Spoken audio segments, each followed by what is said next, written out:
Bonjour à tous, dans ce nouvel épisode, maintenant que nous avons vu ensemble le code minimal, nous allons nous attarder sur les types. En programmation, nous allons vouloir manipuler des données, que ce soit, je vais noter quelques exemples, par exemple le nom d'une personne, ça peut être une donnée qu'on veut manipuler, ça peut être par exemple le numéro, donc là le nombre en fait a une valeur numérique, par exemple d'une rue, un nom d'article, vous voyez ce genre d'informations là. On peut vouloir également une liste de participants, une game jam. On peut y avoir ainsi un ensemble de valeurs numériques, numéro du loto par exemple, pourquoi pas, des coordonnées, etc. Donc nous avons besoin de manipuler des données, puisque c'est le principe de la programmation, c'est de travailler avec des données, et on va avoir besoin dans un langage de pouvoir travailler avec des éléments pour pouvoir manipuler finalement ces différentes données qu'on utilise nous, humainement parlant. Pour cela, le langage va utiliser des types de données, et Python est un cas un peu particulier puisque toutes les données que nous allons manipuler sont sous forme d'objets. Pas un objet comme vous aurez un objet du quotidien, mais un objet dans le sens instance de classe, c'est-à-dire un objet au sens du concept qu'on retrouve dans la programmation orientée objet, qui est un paradigme. Et si ça vous intéresse, il y a des vidéos dédiées sur le sujet qui détaillent un petit peu ce paradigme, avec tous les différents concepts qui sont autour. Donc c'est pas évidemment le sujet de cette vidéo là. Donc on manipulera tout sous forme d'objet, mais c'est important de retenir au moins déjà ça, même si on va travailler un peu plus loin par la suite, parce que ça va vous accompagner sur l'ensemble des vidéos, et ça va vous aider à comprendre un petit peu ce que vous faites et ce que vous manipulez justement comme données. Pour celle-ci, on va utiliser justement, même si on n'est pas encore entré en détail de cette fonction MapPrint pour de l'affichage, hein. Je rappelle qu'avant on affichait un simple texte comme ceci, d'accord, c'était une possibilité. Donc on avait vu finalement brièvement ce type de données. Ceci donc c'est un format pour une chaîne de caractères, c'est-à-dire une séquence de caractères dans une table Unicode. Et là bon c'est un peu le petit détail technique, mais on a bien sûr d'autres possibilités de données qu'on peut afficher que autrement simplement du texte. Même si bien sûr visuellement on le verra sous forme textuelle sur notre terminal, ça va de soi. Il y a un petit tableau que j'ai fait par rapport à ça. Au niveau des types natifs, donc ça c'est un extrait document notamment que les gens qui sont souscripteurs à la chaîne Niveau Argent ont sur les notes de cours que je rédige pour toutes les vidéos de la chaîne.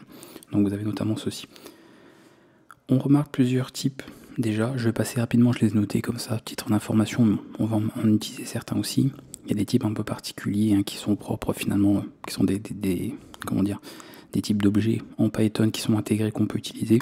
Moi je me concentre un petit peu sur ces types intégrés, ces types primitifs finalement, même si certains sont peut-être un peu plus développés. Et on remarque qu'il y a plusieurs sections. On va avoir des types numériques, on va avoir des types séquentiels, donc sous forme de séquences, des types qui vont concerner les ensembles, hein, au sens mathématique du terme, un type en particulier qui est un type associatif, et un type booléen, qui va permettre notamment de travailler sur des valeurs de vérité. Donc le booléen, ça vous dit peut-être rien du tout, on va dire sur une analogie avec la réalité, et pourtant on l'utilise souvent, puisque c'est les fameuses valeurs binaires, oui, non, vrai, faux, ouvert, fermé, etc. Donc tout ce qu'on va être amené à faire par la suite en programmation, dès qu'il faudra vérifier une expression, elle renverra comme résultat vrai, donc true, ou faux, false, et on aura toujours ce genre de résultat ici, au niveau des différents types qu'on a.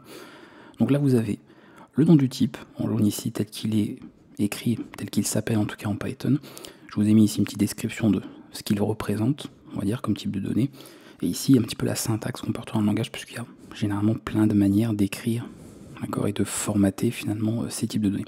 Bien sûr, pour beaucoup d'entre eux, on les verra bien en détail hein, sur des vidéos dédiées. Donc là, c'est vraiment un aperçu hein, sur cet épisode, mais on va rentrer plus en détail pour parler par exemple des chaînes, parler des listes, parler etc., des dictionnaires. C'est des choses qu'on verra un peu plus tard. Donc voyons quelques petits exemples. Prenons le plus simple, ici le booléen, qui est un cas peut-être sûrement nouveau pour beaucoup d'entre vous. Si je note une de ces valeurs, comme ceci, ou même que je fais ceci, donc ça ce sera considéré comme faux, puisque je ne lui passe rien ici. Donc vous voyez, c'est une autre fonction, mais on ne sait pas forcément ce que c'est une fonction à ce stade, puisque pareil, il y aura une vidéo dédiée sur le sujet.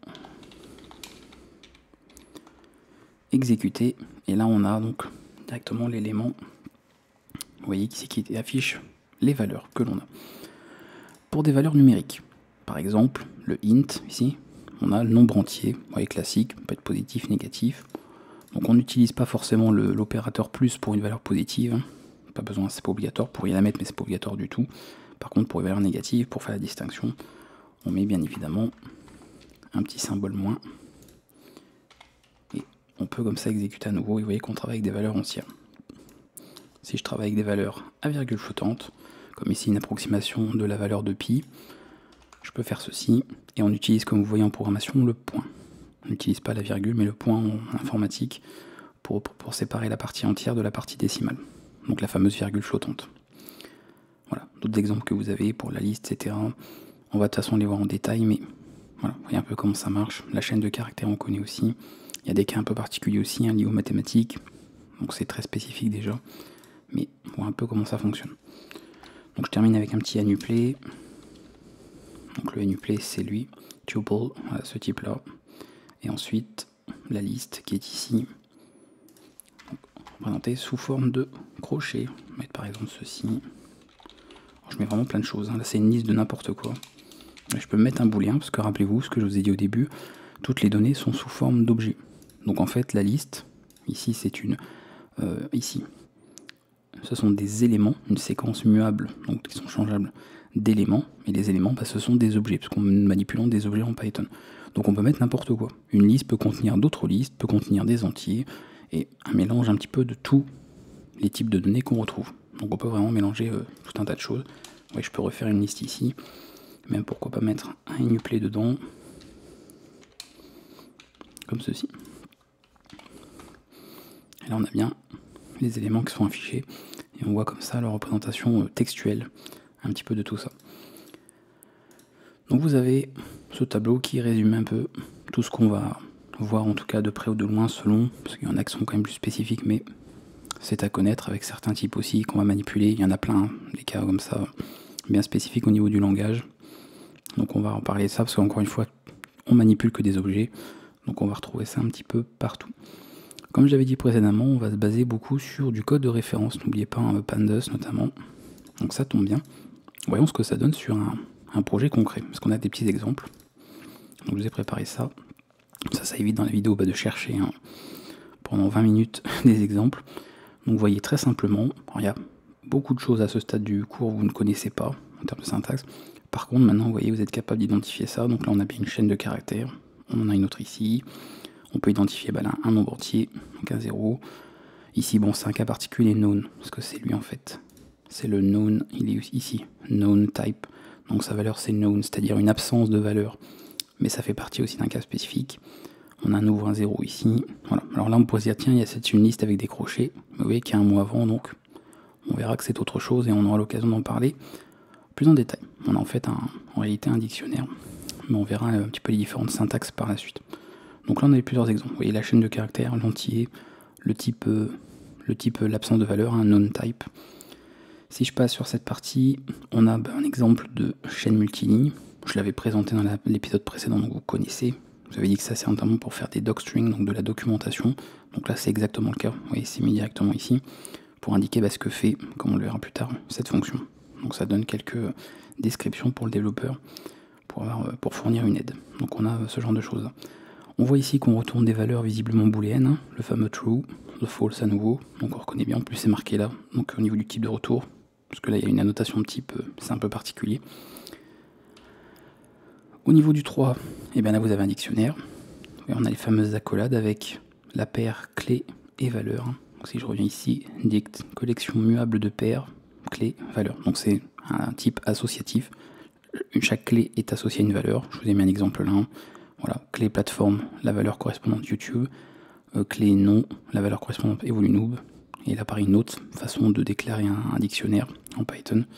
Donc en passant notamment par l'appel d'une fonction, voilà, il y a une fonction intégrée, une fonction native du langage qui permet de le faire. Donc vous voyez qu'on retrouve ça, voilà, dans des cas, là dans un programme, une application concrète, à nouveau une chaîne, même si on voit qu'il y a des syntaxes un peu bizarres, un petit f, etc. Mais on en parlera un petit peu plus tard aussi, c'est partie des choses qu'on a. Bon là on voit qu'on a, c'est indiqué ici le type, on a un nouveau un entier, le known, bref, on voit différents exemples, nouveau un false ici. Donc on arrive déjà à identifier beaucoup de choses en termes de syntaxe. Si je passe ici, qu'est-ce que nous avons? Nous avons une liste. Vous voyez ici les crochets, on a donc un exemple. Alors c'est un cas, parce qu'en fait on passe, on verra plus tard dans une fonction, différents arguments, et dans celle-ci, on passe une liste qui contient elle-même des sous-listes. Voilà. Et des fois même des appels dedans, parce que bien sûr, encore une fois, n'oubliez pas, nous manipulons des objets. Donc, dès qu'on dit qu'il y a une liste d'éléments, ça peut être une liste de n'importe quel type de données, donc n'importe quel type d'objet. Une liste ici, toute seule, hein, voilà. Une liste simple là avec des chaînes de caractères dedans, donc des séquences de caractères à chaque fois. Voilà. Donc on a quelques exemples comme ça qui sont très parlants. Et il nous en reste un dernier. J'avais gardé celui-ci pour montrer voilà, ce qu'il y a plein de valeurs numériques. Donc là, des valeurs à virgule flottante, des valeurs entières. Voilà. Et puis je crois que c'était pas mal déjà de ce qu'il y avait là. Oui. Après il y a des... on voit une chaîne, mais là c'est un cas un peu particulier. C'est pour une expression rationnelle. Mais on a aussi ce format-là. C'est juste que la coloration syntaxique l'a pas mis en vert, parce qu'il y a des caractères particuliers. Mais on a exactement ça. Donc comme ça, vous voyez un petit peu à quoi ça ressemble. Donc au moins, ça vous donne une idée. Ça vous permet comme ça d'identifier un petit peu certains formats. Parce que là, on parle juste de format de données. Et vous arrivez à le voir et identifier un petit peu celle-ci par rapport à ce que je vous ai montré. Donc encore une fois, vous avez un bon résumé de tout ça. Ici, avec beaucoup de types qu'on va manipuler au fur et à mesure, en tout cas, des épisodes. Certaines choses vont vous servir. Il faut savoir certaines choses au niveau des données. Avant de terminer sur cette vidéo qui est assez courte, nos objets, donc je peux dire ça, hein, nos données, ou les données, donc qui sont des objets en Python, ça a une identité, forcément, deux objets doivent avoir la propre identité, et un type, le type de la donnée, donc en l'occurrence ceci, d'accord, et plein d'autres, hein, parce qu'il y en a plein, comme toute une instance de classe, on peut avoir énormément de types de données. Pour ça, on a quelques outils qui peuvent servir pour Python. Parce que tout à l'heure, j'ai fait ça. On avait affiché par exemple un entier. Ok. Mais c'est vrai qu'on n'a pas d'informations sur l'identifiant de cette donnée. Parce que si je fais ça, au niveau de la valeur, a priori, on a la même. De valeur identique. Pourtant, comme on a ici deux objets qui sont affichés, ils ont leur identité à eux. Alors il peut y avoir une exception où si la durée de vie des objets ne risque pas de se chevaucher, d'accord, d'entrer en conflit, vous pourriez avoir deux objets avec le même identifiant. C'est quelque chose qui peut arriver, donc ne pensez pas qu'un identifiant est forcément unique. S'il y a des durées de vie qui ne se chevauchent pas, ça peut être similaire. On va utiliser une autre fonction, parce qu'on a vu print, même si on l'a vu juste un petit aperçu, on n'est pas entré trop dans le détail, mais là on va avoir une autre fonction qui va nous servir pour récupérer l'identifiant d'un objet. Donc c'est-à-dire ici, je le mets entre parenthèses, vous voyez, donc à l'intérieur ici du print, et je vais faire pareil pour l'autre. Et cette fois-ci on va réafficher ce que ça nous donne. Et là, on a comme ça nos différentes informations. Donc là, comme il a considéré visiblement que ça n'entrait pas en conflit, il aura mis le même identifiant. On a les mêmes valeurs ici, oui je ne dis pas de bêtises, voilà. Cet identifiant, c'est l'adresse mémoire, d'accord? C'est ça qui sert en fait, c'est une valeur donc entière qui permet d'indiquer tout simplement une valeur normalement unique, sauf cas ici où ça rentre pas en conflit, de différents éléments. Bon, cette fois-ci, je change complètement. On aura peut-être voilà, une adresse différente. Et ici, on a autre chose. Donc, un identifiant différent pour chaque chose. Ça, c'est une première information que vous pouvez avoir. Avec ID, ici, pour vérifier l'identité, récupérer l'identité. Donc, c'est une valeur numérique qui est l'adresse mémoire de notre objet. On a une autre fonction qui va nous servir, qui nous permet de récupérer le type. Donc là, on va l'afficher directement. Toujours entre parenthèses. Je demande le type de ceci, le type de cela. Parce qu'après tout, on pourrait se dire, c'est peut-être la même chose finalement. On va mettre autre chose encore. Le type de ça. On va mettre le type de ceci. Donc un nuplet, hein, quand il n'y a qu'un seul élément, on peut mettre une. Il ne faut pas oublier la virgule à la fin. Parce que sinon, ça reviendrait à écrire une valeur comme ça qui est un entier. C'est juste qu'il y aurait des parenthèses. Comme pour un calcul mathématique avec des priorités d'opérateurs. Je vais mettre ceci, et puis on va mettre encore un autre. Ça, vous aurez vraiment un petit peu toutes les syntaxes. Voilà, ça donne un peu un exemple. Un petit dernier pour la route.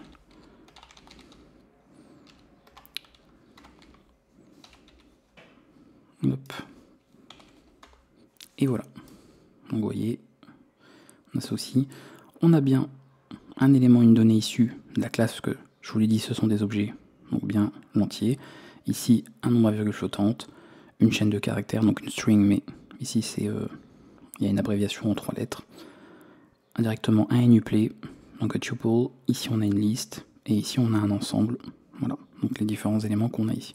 Donc très important, permet de vérifier ça. Alors parfois on verra plus tard, notamment ce qu'il y a avec la programmation orientée objet, un autre concept de ce paradigme qui est l'héritage, et on abordera notamment des différentes hiérarchies de classes. Donc si par la suite on veut vérifier qu'un objet est une instance d'une classe en particulier ou d'une de ces classes phi, mais vous inquiétez pas, c'est un détail qu'on verra un peu plus tard, on a une autre fonction pour le vérifier qui est isInstance. Donc là vous vérifiez notamment l'objet et ensuite vous vérifiez la classe, d'accord, s'il appartient. Donc là on vérifie le type d'un objet, l'identifiant d'un objet, et là par exemple, est-ce que 4 appartient à la classe int. Et comme vous voyez c'est un test, donc vous avez logiquement compris par rapport à ça, valeur de vérité, oui ou non, donc ça va nous renvoyer quelque chose sous forme de booléen. Et là, effectivement, si cette fois-ci je reprends ça, hop, je le mets sous forme de séquence de caractères, donc une chaîne de caractères, cette fois-ci il me renverra false, puisque ce n'est pas le cas, ça fait partie des entiers. Alors que si je fais ceci, à nouveau, c'est bon. Vous avez compris un petit peu le principe, c'est très simple à utiliser. Donc 3 petites fonctions qui vont vous servir, on pourrait utiliser un petit peu autrement, mais là, voilà, usage très simple pour l'identité d'un objet, son type, et de quelle instance est un objet, que ce soit une classe ou une sous-classe de celle-ci. Donc on a ces différents éléments. Voilà, on va s'arrêter ici pour cette partie, et comme ça, bon, on a vu un petit peu tout ce qu'il y avait, on va de toute façon les manipuler maintenant, on voyait un petit peu comment on peut faire, et là finalement c'est que le petit problème qui va se poser, c'est de se dire comment je mémorise des informations. En programmation, on a souvent besoin d'enregistrer des informations, et là c'est vrai que vous avez vu jusqu'à présent, ok on connaît les types, pas de problème, mais on ne fait qu'afficher. D'accord, si je note quelque chose ici, le programme il va pas trop aimer. D'accord, voilà, il se passe rien. Donc ici bon c'est bien, on a une chaîne de caractères qui est mise là. Vous voyez, il se passe rien, donc il faut bien qu'on puisse en faire quelque chose de ces informations, autrement que de les afficher. Donc c'est un concept en programmation qu'on va voir dans l'épisode précédent, l'épisode prochain, pardon, pas précédent, et on va aborder un petit peu tout ça en détail. Si vous avez des questions, vous avez des commentaires, vous avez également une petite liste d'exercices, pas grand chose, parce qu'à ce stade il n'y a pas grand chose à faire, mais vous avez quelques exercices qui sont disponibles avec leur correction bien sûr dans la description ou en commentaire épinglé, histoire de commencer un petit peu à vous exercer avec ce que vous avez appris jusqu'à présent. Moi je vous dis à bientôt pour le prochain épisode.